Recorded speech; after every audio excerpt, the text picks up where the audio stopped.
If you've crossed the 50-year mark, adding more squats to your routine could be precisely why your legs lack stability instead of gaining it. For decades, squats have been hailed as the ultimate exercise for developing lower body power. And for countless individuals, this assumption has remained unchallenged. But here's the crucial detail that frequently goes unnoticed.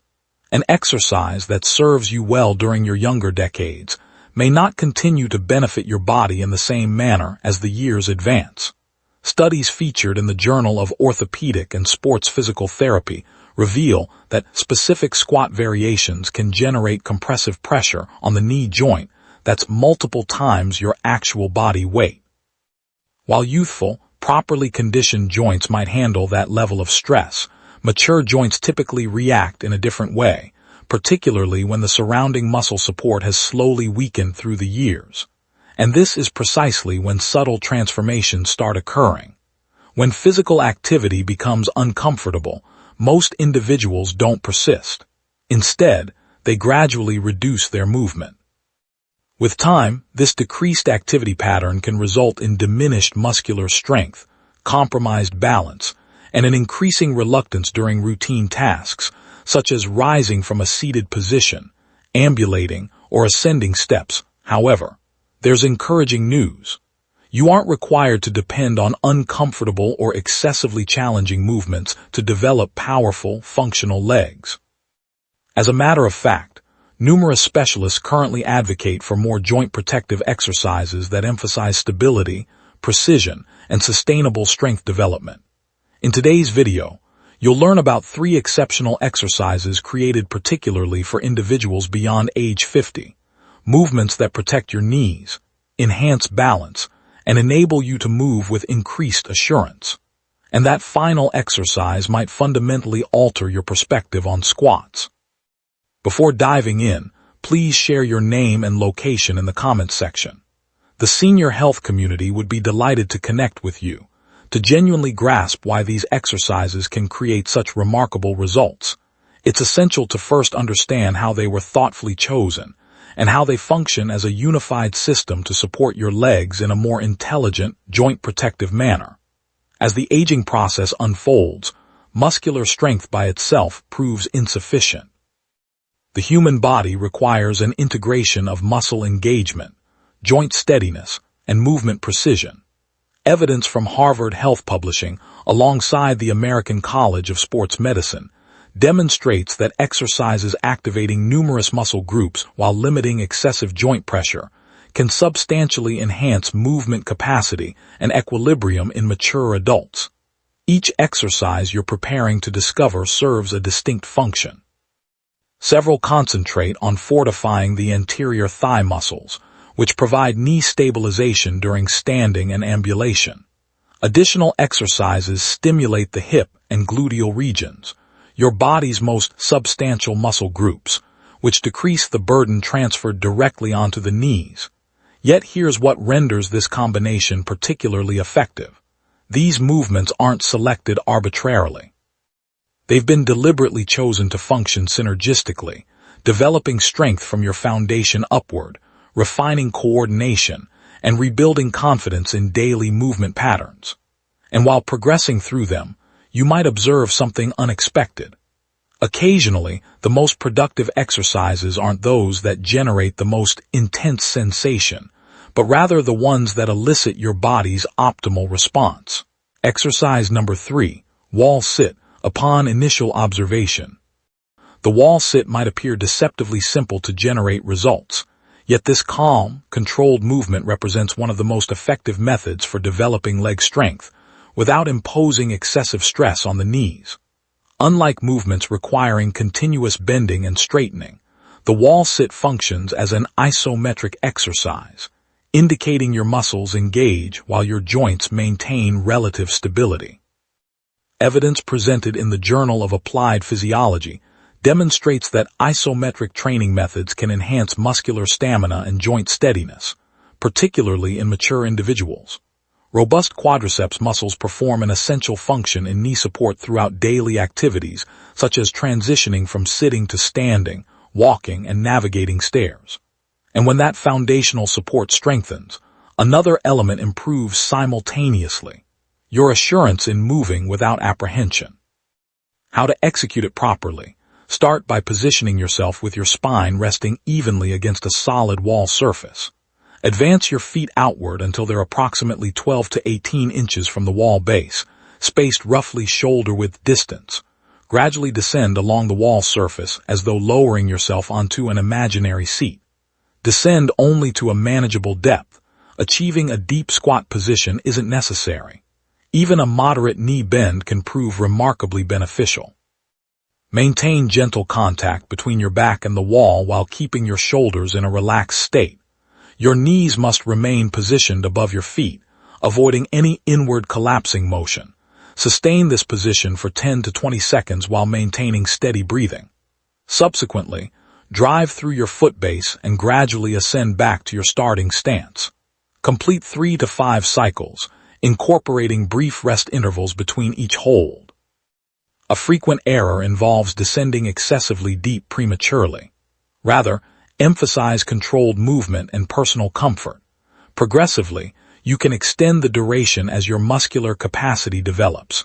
Exercise number 2, heel drive glute bridge.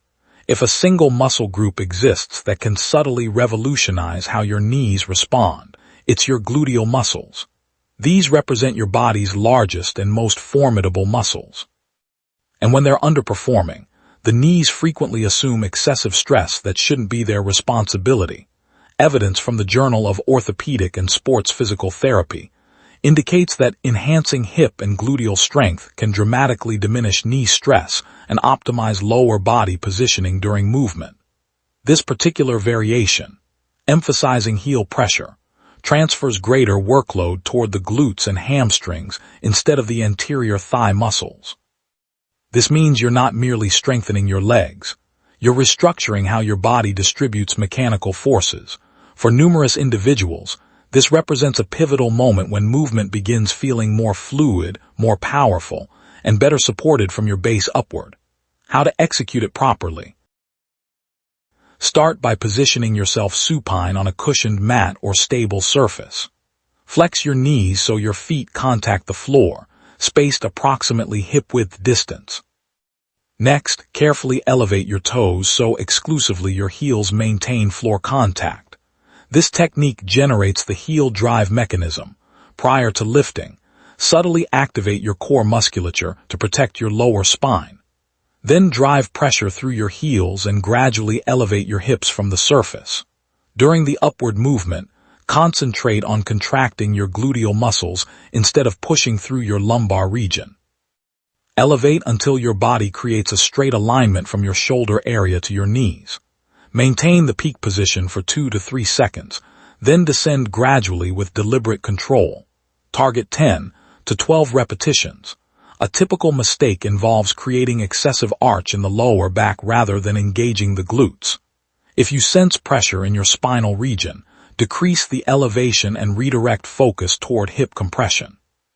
Should the hamstrings experience cramping, pause briefly, rest adequately, and resume gently. This merely indicates the muscles are activating. Exercise number 1. Heel elevated squat, the game changer. At this juncture, you're probably wondering, shouldn't squats be avoided entirely? This is where the narrative transforms. The issue isn't squats themselves. It's the execution method and whether your body possesses adequate preparation. When your heels receive slight elevation, the squat biomechanics transform in a beneficial manner. Your torso maintains greater vertical alignment, and increased workload transfers toward the quadriceps, the muscles providing critical knee stabilization. Evidence in the Journal of Strength and Conditioning Research indicates that controlled squat modifications emphasizing the quadriceps can enhance functional capacity required for daily tasks, such as rising from chairs and navigating stairs. In simpler terms, this approach isn't about compelling your knees to handle greater stress. It's about finally delivering the muscular support they've been lacking. How to execute it properly. Begin by positioning your heels atop a modest elevated platform such as a wedge device, a slant board, or even a durable book. Your toes must remain in floor contact, spaced approximately shoulder width apart. Project your arms slightly frontward for balance maintenance. From this position, gradually descend your body as though settling backward into a chair. Maintain chest elevation and spinal neutrality as your knees flex organically. Descend only to your comfortable range. Even limited motion range can prove highly effective when executed with proper control. Pause momentarily at the lowest point, then drive through your feet to return to your standing position. Target 8 to 10 controlled repetitions. A common error involves rapid descending or permitting the knees to collapse toward each other. Emphasize slow, measured movement and correct positioning. If balance seems questionable, execute this exercise adjacent to a wall or chair for supplementary support. And for many individuals, this becomes the transformative instant when everything becomes clear, understanding it's not about movement avoidance, but rather learning to move in a manner that serves your body. Disclaimer: this material serves educational and informational objectives exclusively and doesn't replace professional medical consultation, diagnostic evaluation, or clinical treatment. Each person's health situation is distinct. If you're experiencing existing knee discomfort, severe arthritis, previous joint trauma, recent surgical procedures, equilibrium complications, or any additional medical conditions, it's crucial to seek guidance from your physician or a licensed healthcare provider before initiating a new fitness program. Consistently monitor your body's signals. If you encounter acute pain, lightheadedness, or abnormal discomfort throughout any exercise, discontinue immediately and pursue professional consultation. These exercises are structured to facilitate safe, productive movement, yet your individual safety and wellness must remain paramount. Now, the senior health community wants to hear your perspective. Which exercise was most surprising to you, and which one will you attempt first? Express your thoughts in the comments below. Your personal journey might provide exactly the inspiration another person requires to take their initial step forward. If this video provided value, ensure you subscribe to Senior Health for additional evidence-supported fitness guidance developed specifically for individuals over 50. Activate that notification icon so you won't miss our newest content on strength building, mobility improvement, and living optimally at every age. Now,